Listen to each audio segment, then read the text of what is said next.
Sempre que estoura um conflito entre Israel e Palestina no Oriente Médio, alguns seguidores pedem para eu fazer um vídeo sobre isso. Se você não me conhece, sou historiador e divulgador científico através do meu canal no YouTube e perfil no Instagram. Segue lá, Professor João Neto. Geralmente, as pessoas que pedem para eu fazer um vídeo sobre esse ou outro conflito querem saber de que lado eu estou. Então vamos lá. Fique até o final do vídeo que eu vou te convidar a refletir sobre 10 verdades sobre o atual conflito entre Israel e Palestina na faixa de Gaza. Vamos lá. 1. Não é sinal do fim do mundo. O conflito entre árabes e israelenses é muito antigo, datando de milênios. E é o seguinte, existem duas etnias diferentes, árabes e israelenses. Em 1949, a ONU dividiu um território, que fica às margens do mar Mediterrâneo, entre essas duas etnias. A faixa de Gaza, que é um território bem pequeno, ao lado do Egito, ficou para os árabes, chamados aqui de palestinos. E o território chamado de Israel ficou para os israelitas. Só que tem pessoas dos dois lados que não concordam com essa divisão, e daí vem os conflitos. E algumas dessas pessoas entendem que a solução para retomar territórios, que eles entendem que perderam esse território, é partir para a violência. 2. Não é um conflito religioso. A maioria dos árabes palestinos segue a religião muçulmana. A maioria dos israelitas segue a religião judaica. E muita gente acha que é por isso que eles brigam. Só que a religião é o menor dos motivos. Existem vários outros interesses, principalmente políticos e econômicos, envolvidos nesse conflito. Até porque a maioria dos líderes religiosos das duas religiões é contra esse tipo de violência dos dois lados. 3. O Hamas é um partido político que os inimigos chamam de terroristas. Se você quiser classificá-los de terroristas, porque eles mataram inocentes, ok? Só lembre que muitos outros ao redor do mundo também atacam e matam civis inocentes, principalmente os Estados Unidos. É só você lembrar das bombas atômicas lançadas sobre Hiroshima e Nagasaki, que mataram mais de 100 mil inocentes de uma única vez. 4. A nossa sociedade está doente. E isso fica evidente quando as pessoas querem que um conflito milenar seja explicado em um vídeo de 3 minutos nas redes sociais. O tema é muito complexo para você entender em um vídeo de 5 minutos. Para formar opinião sobre um assunto, você precisa, primeiro, ler e estudar muito sobre o tema. Essa superficialidade que a sociedade está vivendo mostra que não estamos bem. Eu estudo história há décadas e não posso dizer que sei exatamente o que está acontecendo lá no Oriente Médio agora.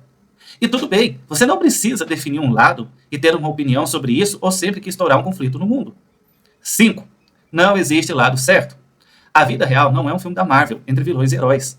Quem defende Israel fala que foi o Hamas que atacou primeiro. Não é bem assim. Há muitas políticas que Israel adota que prejudicam os palestinos.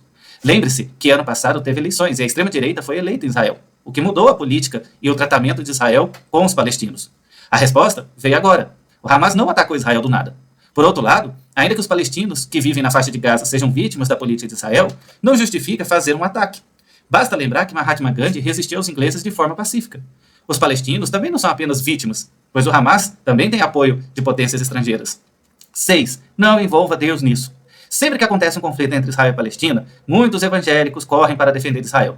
Isso porque a Bíblia, o livro sagrado para os cristãos, lá no Antigo Testamento, fala que Deus escolheu um povo, que é o povo de Israel. E o Deus de Israel pelejava contra os inimigos desse povo, que no caso seriam os árabes. Então, muitos evangélicos, não todos, claro, entendem que se Israel é o povo escolhido de Deus, o certo é ficar ao lado de Israel. Não é bem assim, e nesse raciocínio tem pelo menos 3 erros. Primeiro, o Israel moderno, criado em 1949, é uma instituição política, e não aquele povo do Antigo Testamento da Bíblia. Segundo, não é porque Deus escolheu Israel no Antigo Testamento que ele aprovava tudo o que Israel fazia, como se ele fosse um pai que mimasse um filho mal educado. A maioria dos textos é Deus brigando e castigando Israel por fazer coisas erradas. Segundo a Bíblia, Deus escolheu Israel para ser sacerdócio para as nações, e não para atacá-las. Aí você vai dizer, mas Israel não atacou, ele está se defendendo. Calma, vamos ver ainda outros pontos. 3. Terceiro erro desse problema. Depois de Jesus, não existe mais preferência por Israel. Jesus morreu na cruz por toda a humanidade, e não pelos judeus apenas.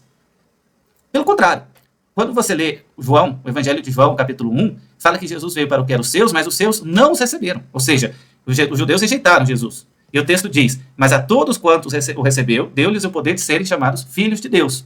Então, não é cristão se posicionar ao lado de Israel, porque o cristão deve seguir Jesus. E Jesus, segundo o texto bíblico, ama tanto os israelenses quanto os palestinos. A Bíblia também tem um texto que fala que Deus não quer que ninguém se perca, é desejo que todos se salvem. E é interessante porque os próprios calvinistas, que dizem que esse todos não significa toda a humanidade, mas pessoas de todas as etnias, de todos os povos, o que inclui os palestinos. Então, não existe mais essa ideia no Novo Testamento de que Israel é o povo escolhido. Quando você lê Hebreus, Romanos, fala o tempo todo que Deus fez um novo Israel com aqueles que aceitaram Cristo como Senhor, Salvador, como o seu Salvador pessoal. E você vê também um texto famoso em que Paulo diz, em Cristo não há judeu nem grego. E aqui a gente pode tranquilamente aplicar como, em Cristo não há judeu ou palestino, judeu ou árabe, israelita ou árabe, entendeu? Então, interessante que Paulo o tempo todo escreve as cartas para dizer para os cristãos que eles não devem seguir o Antigo Testamento, não devem mais entender que Israel é um povo escolhido, viver com isso em mente. Agora é um novo povo. E há várias passagens também que deixam isso muito claro, sobretudo lá no livro de Atos, quando Pedro está resistindo, chamando o povo de impuro, e então tem aquela visão, ou seja, Deus falando para ele, você não tem mais que fazer essa separação entre o povo escolhido e o povo que não é escolhido, porque agora o povo escolhido é aquele que crê em Jesus. Então, não é porque você é cristão, você segue a Bíblia, você crê em Jesus, que você tem que ficar ao lado de Israel, muito pelo contrário. Como eu disse, muitas vezes Deus brigava com Israel por Israel estar fazendo algo errado. E uma das coisas erradas é justamente atacar ou oprimir populações mais fracas. Voltando aqui para a nossa lista das 10 verdades sobre esse conflito, ponto 7. Isso não tem nada a ver com direita ou esquerda no Brasil. Quando ocorrem esses conflitos, o pessoal da dita esquerda do Brasil, principalmente ligados ao PT, corre para dizer que os palestinos são as vítimas. Já o pessoal da dita direita, ligados sobretudo ao Bolsonaro, correm para defender Israel. E eu pergunto, vale a pena a gente brigar aqui no Brasil por causa de um conflito lá fora? Você já viu israelitas e palestinos discutindo quem tem razão quando a polícia invade o morro no Rio de Janeiro? Só para dar um exemplo. 8. Não haverá terceira guerra mundial por isso. Conflito no Oriente Médio é algo milenar.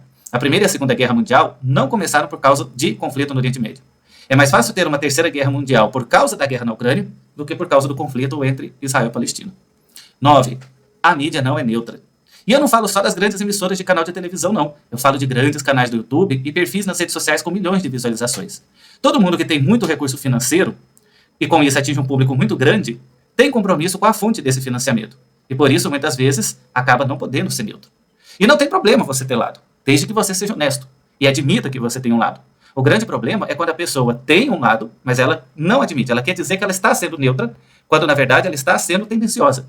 Isso é falta de honestidade intelectual. Se você tem um lado, tudo bem, você tem direito de ter um lado, mas assuma isso. Não engane quem está te ouvindo dizendo que você está sendo neutro. Isso é desonestidade intelectual. E a gente sabe que as redes sociais, as mídias, elas são feitas por algoritmos. Esses algoritmos têm vários critérios para distribuir ou não o conteúdo. Então é claro que quem fala aquilo que os poderosos querem ouvir, esses algoritmos inflam muito mais. E é claro que aqueles que falam coisas que desagradam esses poderosos vai sempre ter um nicho muito pequeno de espaço na internet. Então não pense que porque alguém tem muita visualização ou alguém está em um grande canal de televisão que ele sabe exatamente o que está falando. Não existe isso. O número de pessoas que você atinge não é critério para dizer se o que você está falando está certo ou não, se você tem credibilidade, formação, se você realmente entende e sabe do que está falando. O critério não é esse. Lembre-se, o público que você atinge não é definidor desse conteúdo. E eu falo isso principalmente para aquelas gerações que acham que porque alguém está na mídia, essa pessoa tem autoridade para falar. A autoridade, o conhecimento não vem do tamanho do público que ele tem, mas sim da sua formação.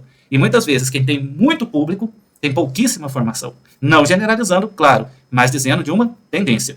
E aí a gente chega no 10º e último ponto. A interferência do Brasil nesse conflito é quase nula. Se você acha que o Brasil pode intervir e tentar acabar com o conflito, esquece. Já tem um país muito mais poderoso que o Brasil envolvido nisso. Talvez você pense que deveríamos fazer algo porque nossa situação é mais confortável. Será mesmo que a nossa situação é mais confortável? Você já viu a violência no Brasil? Os dados? O Brasil é um dos países mais violentos do mundo. Quantos conflitos nós vivemos diariamente entre polícia e traficante nas comunidades pobres do país que matam vários inocentes? Perceba que essa ideia de achar que nós estamos numa situação mais confortável, que o Brasil supostamente não tem ataque terrorista, é simplesmente uma ilusão. E eu não falo só do Rio de Janeiro, não. Esse ano teve crise assim no Guarujá, em Salvador, em vários outros lugares menos midiáticos. E segundo, a gente não tem guerra porque a gente abaixa a cabeça. Em 1964, o presidente João Goulart não resistiu ao golpe porque sabia que os Estados Unidos tinham enviado a marinha deles para apoiar os militares aqui. E João Goulart sabia que isso mergulharia o país em uma guerra civil. E por isso ele decidiu deixar o país, foi declarada vaga a presidência da República e tivemos um período de ditadura de 19 anos. Em 2016, os apoiadores da presidente Dilma ficaram gritando que não haveria golpe. Quando tiraram a Dilma, essas mesmas pessoas não fizeram nada. O Temer, que tinha somente 3% de apoio popular, completou o mandato dele sem resistência. Ou seja, o Brasil é aquele menino que não briga com ninguém na escola porque toda vez que um grandalhão pede o lanche, ele entrega. Ou seja, não é que a gente não tem motivos para ter conflito. A gente tem. Só que o Brasil é muito mais passivo. E muitos países ao redor do mundo, como a Ucrânia, como o Oriente Médio, seja Palestina, Israel, quando tem um conflito, eles lutam, eles decidem lutar. E isso, muitas vezes, é estranho para o Brasil. E isso não quer dizer também que o brasileiro ele é pacífico. Isso também é uma ideia que é colocada. A história do Brasil está cheia de conflitos, cheia de guerras civis. E muitas vezes, quando tem um conflito e gera violência, as pessoas ficam surpresas, como se isso não fosse natural do Brasil. Quando a nossa história está cheia de sangue derramado também. Então, talvez nós não estejamos tendo conflito agora, mas nós já tivemos muitos conflitos na nossa história. Ou seja, essa ideia de que o Brasil está numa situação privilegiada quando compara com países como esses do Oriente Médio é uma ilusão.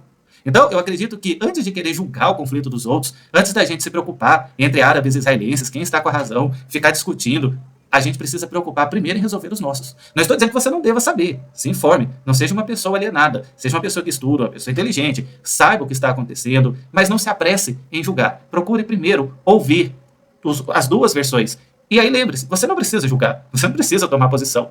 Apenas escute os dois lados para saber sempre que em um conflito os dois lados têm as suas razões. Agora, se elas são corretas ou não, é outra história. Então é isso. Obrigado por ter assistido até aqui e me siga nas redes sociais, Instagram e YouTube. O endereço é Professor João Neto. Até mais.